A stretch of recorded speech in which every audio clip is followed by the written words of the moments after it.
हम मुसलसल शिकस्त का सामना करते जा रहे हैं, ख्वाह हम अपने ग्राउंड्स पर मौजूद हों, हम अपने ग्राउंड से बाहर हों, हम पाकिस्तान में खेल रहे हों या ना खेल रहे हों, हम मुश्किल हरीफ से खेल रहे हों या आसान से खेल रहे हों, हम हारते ही जा रहे हैं। आखिर ऐसी क्या वजह है? ऐसा कौन सा कोई पहाड़ टूट गया है कि एशिया कप से लेकर अभी तक हम मुसलसल हार के अंदर जो है वो मुब्तला हैं? कहीं पर हमारी कोई बड़ी जीत नहीं है, कोई बड़ी ट्रॉफ़ी नहीं है, कुछ भी नहीं है। चले ट्रॉफ़ी तो बहुत दूर की बात है, हम अपने होम ग्राउंड्स पर बांग्लादेश के खिलाफ एक टेस्ट सीरीज़ भी नहीं जीत पा रहे हैं। मुश्किल हालात जो है वो पैदा होते जा रहे हैं। तो इसके ऊपर बातचीत का सिलसिला नाज़रीन जारी करते हैं। मेरे साथ मौजूद है हाफिज़ इमरान साहब, आप सबकी जान, क्रिकेट की शान। अस्सलाम वालेकुम हाफिज़ साहब, कैसे हैं? वालेकुम, बहुत शुक्रिया जी। मेरा हाफिज़ साहब, जैसे मैंने अभी कहा कि हम बहुत देर से इन चीज़ों का शिकार हैं। एक तरफ हम देखें तो एक पॉलिटिक्स होती हुई नज़र आ रही है, बोर्ड के अंदर कह लें, टीम में कह लें, कोई आ रहा है, कोई जा रहा है। वकार यूनुस आए, चले गए, कहा गया कि आर्जी तौर पर उनको बिठाया गया था, जबकि उस वक्त ऐसी कोई बात सामने नहीं आई थी कि वो आर्जी तौर पर है। ठीक है, चले गए, कोई मसला नहीं है, मेंटोर्स लगा दिए, सब कुछ हो रहा है। लेकिन हाफिज़ साहब, क्रिकेट जो है वो तो ख़त्म ही होती जा रही है, क्रिकेट से इंटरेस्ट ख़त्म होता जा रहा है। देखिए, पहली बात यह है कि हो सकता है कि लोगों को अच्छी ना लगे, लेकिन अगर आप सबसे पहली बात यह है कि वकार यूनुस को अगर क्रिकेट का एडवाइज़र मुकर्रर किया जाता है ना, चेयरमैन पाकिस्तान क्रिकेट बोर्ड का, तो उनको उसके साथ कोई दूसरी ज़िम्मेदारी लेनी नहीं चाहिए, क्योंकि ये ख़ुद एक बहुत बड़ी ज़िम्मेदारी है। पहली बात, उनको कोई दूसरी ज़िम्मेदारी लेनी नहीं चाहिए। पाकिस्तान क्रिकेट बोर्ड ने उन्हें मेंटोर लगाया, एक चैम्पियंस कप जो करवा रहे हैं उसमें, बिल्कुल उनको कोई ज़िम्मेदारी लेनी नहीं चाहिए। दूसरी ख़बर ये है जो क्रिकेट के हलकों में मुख्तलिफ अहम लोगों तक है ये ख़बर कि पाकिस्तान क्रिकेट बोर्ड के अंदर जो क्रिकेट बोर्ड के लोग हैं वो वकार यूनुस को उन्होंने खुश आमदीद नहीं कहा, और जो आला अफसरान हैं, आला अहदेदारान हैं पाकिस्तान क्रिकेट बोर्ड के, जिनकी वजह से आज हमें इस किस्म के क्रिकेट का इन नताइज का सामना है, वो उनको वेलकम नहीं कर रहे हैं। और उनके लिए जो सुनने में, जैसा आपने कहा ना कि ये एजाज़ी या फिर बैठेंगे नहीं, कुछ इस किस्म की इब्तदा में जब ख़बर आई, उस ख़बर को अगर हम निकालते हैं तो उसमें कहीं भी ये नज़र नहीं आता है कि वकार यूनुस एक मखसूस वक्त के लिए, मखसूस काम के लिए, महदूद मुद्दत के लिए यहाँ पर आए हैं। वो तो बिल्कुल ऐसे था कि चेयरमैन पाकिस्तान क्रिकेट बोर्ड की अदम मौजूदगी में चेयरमैन वकार यूनुस ही हैं, बिल्कुल ऐसे वो ख़बर ये बताती है। और अब अगर कोई आके कोई बहुत आली दिमाग या बहुत बासर फ़र्द पाकिस्तान क्रिकेट बोर्ड में से ये कहता है कि वो ख़बर गलत थी, तो ये भी आप मान नहीं सकते, क्योंकि उस ख़बर के चंद दिन बाद ही, चंद घंटे ही गुजरे थे कि वो प्रेस कॉन्फ्रेंस हो गई थी। तो अब अगर वकार यूनुस का रास्ता रोकने वाले जो लोग हैं, उनके क्रिकेट में तो कुछ खदमात नहीं है, वो तो क्रिकेट बोर्ड की वजह से सब कुछ है। वकार यूनुस ने दुनिया भर में पाकिस्तान का बहसीत क्रिकेटर नाम रोशन किया है, पाकिस्तान टीम के कप्तान भी रहे हैं, उनके ज़ाती हैसियत में कई रिकॉर्ड्स हैं, और उन्होंने फ़ास्ट बॉलिंग में एक मुनफरिद किस्म के फ़ास्ट बॉलर के तौर पर वो जाने जाते हैं। दुनिया की तमाम बड़ी टीमों के ख़िलाफ़ उन्होंने शानदार बॉलिंग का मुजाहरा किया, और पाकिस्तान की फ़ास्ट बॉलिंग का एक चेहरा है। चंडी भी बनी है ना यहाँ पर, हाँ, बॉलिंग करके। ठीक है। अब अगर वकार यूनुस को कोई बॉस मानने के लिए तैयार नहीं है, तो वकार यूनुस को उनका मातहत भी नहीं बनना चाहिए। बिल्कुल, पहली बात यह है, क्योंकि अगर वो चैंपियंस कप में किसी टीम के मेंटोर बनेंगे तो इसका एक मतलब ये होगा कि वो डायरेक्टर डोमेस्टिक के भी मातहत हैं, चीफ ऑपरेटिंग ऑफिसर के भी मातहत हैं, डायरेक्टर इंटरनेशनल जो कि सिलेक्शन कमेटी का हिस्सा भी हैं, वो भी उनको कहीं ना कहीं उनके मातहत होंगे। होना ये नहीं चाहिए था, पहली बात यह है, नहीं होना चाहिए था। वकार यूनुस साहब को अगर director cricket adviser chairman PCB मुकर्रर किया गया, तो अब उनको उस कमरे में रहना चाहिए कि मैं इस काम के लिए आया था, मैंने ये काम करना है।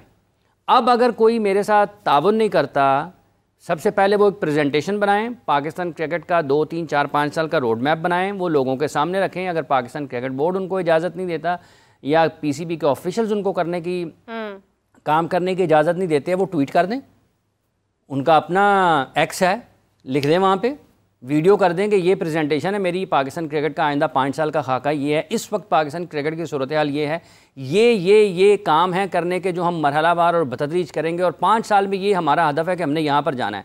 अगर हम इस सतह पर नहीं आएंगे तो इससे ये 20%, 25% नीचे आएंगे, लेकिन हम सफ़र कर रहे होंगे ऊपर की तरफ, बता दें लोगों को।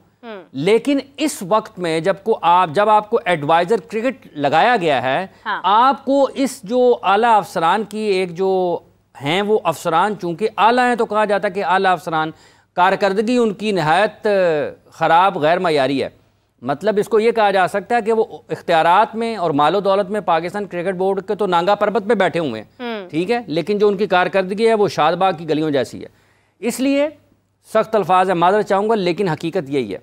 इसलिए इन लोगों के सामने वकार यूनुस को अब रहना चाहिए था वहाँ पे। अब उन्होंने मेंटोर बन गए हैं, ये उनका ज़ाती फैसला। मेरी राय में उनको क्रिकेट एडवाइज़र चेयरमैन पीसीबी की हैसियत से पाकिस्तान क्रिकेट की खिदमत करनी चाहिए थी।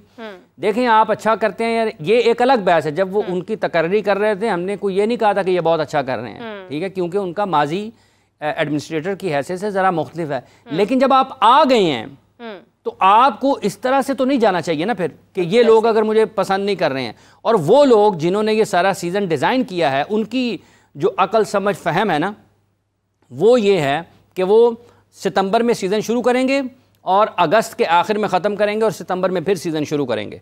और ये जो चैम्पियंस कप है, ये जिन्होंने डिज़ाइन किया है, अब उनसे भी सवाल होंगे। अभी कुछ देर बाद चेयरमैन साहब ने अपने ख्यालात का इजहार करना है, प्रेस कॉन्फ्रेंस वो कर रहे हैं, देखें वो क्या कहते हैं, क्या बात करते हैं। लेकिन मेरा ये ख्याल है कि पाकिस्तान को वकार यूनुस की एज मेंटोर से ज़्यादा इस वक्त में, अगर वो आ ही गए थे और अगर क्रिकेट को ठीक ही करना था, तो फिर उनको एडवाइज़र क्रिकेट के तौर पर काम करने की ज़रूरत थी। ये मेंटोर लगा दिया है चैम्पियंस कप का, साल में पता नहीं कितने दिन उन्होंने काम करना है, कितने दिन नहीं करना है। वो चैम्पियंस कप की जो टीमें हैं, उसके खिलाड़ी कितने दिन उनको दस्तयाब होंगे, कितने दिन नहीं होंगे, ये एक अलग बहस है। लेकिन उनको वहाँ जो उनकी बुनियादी जिम्मेदारी थी, जिसके लिए सबसे पहले ये इत्ला आई थी कि वहाँ पर लगाया जाए, हाँ, और वो वहाँ पर होना चाहिए। उस चैम्पियंस के जो मेंटोर्स हैं, उनको देख के तो लगता है कि इसका मतलब ये है कि सरफराज अहमद इसी साल पाकिस्तान क्रिकेट इंटरनेशनल क्रिकेट से रिटायरमेंट का ऐलान कर देंगे, क्योंकि हो सकता है डेफिनेटली जब वो वहाँ जिम्मेदारी निभा रहे हैं इसी सीरीज़ के आखिर पे हो सकता है उन्हें करना पड़े।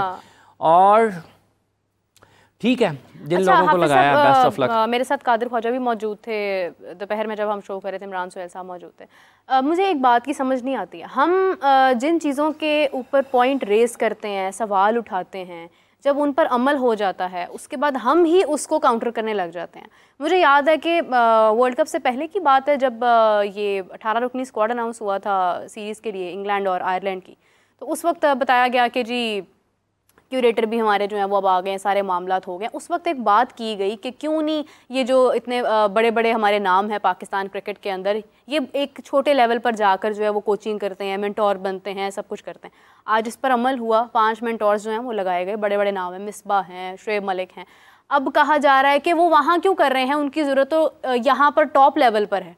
तो हाफिज़ साहब, हम कहाँ मतलब जाएँ? हम एक तरफ जो बात करते हैं उस पर अमल होता है, उसके खिलाफ वर्जी करने लगते हैं। कादिर ख्वाजा साहब कह रहे थे ना, देखें और भी बहुत लोग कह रहे हैं। देखें बात यह है कि सबसे बुनियादी मकसद ये है चीज़ का, कहाँ आप किसकी खिदमात हासिल कर रहे हैं। मैं ख्वाहिश करूँगा कि पाकिस्तान में क्रिकेट कवर करने वाले लोग, क्रिकेट लिखने वाले, क्रिकेट पढ़ने वाले, क्रिकेट पर बात करने वाले लोग, वो लोगों को ये बताएं कि इस चैम्पियंस कप का शेड्यूल क्या है, इस चैम्पियंस कप में जो खिलाड़ी खेलने हैं वो कहाँ से खेलेंगे, ठीक है। और क्या ये मैंने तो पहले कहा कि जिनको लगाया है वो बहुत अच्छी बात है, लेकिन इस चैम्पियंस कप में जो खिलाड़ी हैं उन्होंने कब कब कहाँ कहाँ खेलना है, कब कब वो इन मेंटोर्स के साथ होंगे, कितने दिन की मसरूफियत है इन मेंटोर्स की इस टीमों के साथ, और पूरे सीज़न में वो जो खिलाड़ी हैं वो कितना वक्त इनके साथ गुजारेंगे, ठीक है। ये कोई बुरी बात नहीं है कि आपके जो टॉप क्रिकेटर्स हैं उनको आप लगाएं, निचली सतह पर लगाएं, उनके खिदमात हासिल करें, चलें ठीक है।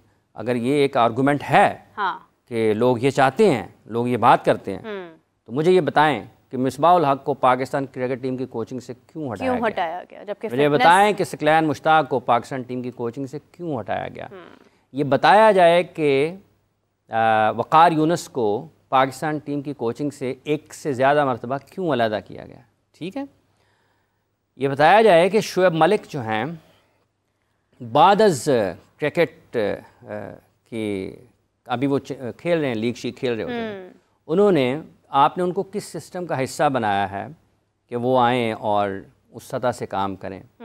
सरफराज अहमद तो अभी खेल रहे हैं, तो जिन लोगों के साथ आप खेल रहे होते हैं उन्हीं की आप कोचिंग कर रहे होंगे, तो ये वो सवालात हैं, जस्टिफाई नहीं करेगा ना, ठीक है। इसलिए हर किसी के सोचने का अपना अंदाज़ है, हर किसी के बात करने का, समझ बूझ का एक अपना अंदाज़ है।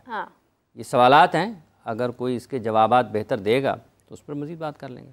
बिल्कुल सही है।